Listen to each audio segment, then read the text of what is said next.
ठीक आहे सासूबाई, चिवडा म्हणजे आईने दिलाय, तुम्ही खाऊन घ्या. हा, मला आज उपवास आहे. आज कसला उपवास? न चतुर्थी न एकादशी, ते मी मंगळवार करतीये ना. मी कॉलेजमध्ये होती ना तेव्हापासून करतीये.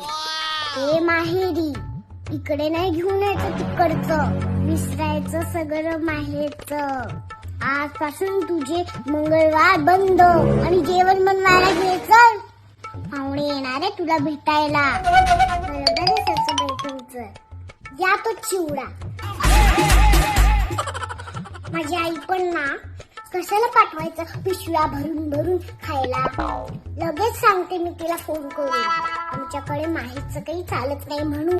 आणि तुम्ही सांगितले बरोबर, मी माहेरचे शिकून आलेला सगळा स्वयंपाक विसरली आहे बरं. मी सांगितलं आणि मी ऐकलं नाही, तसं पाप माझ्याकडून कधीच होणार नाही सासूबाई.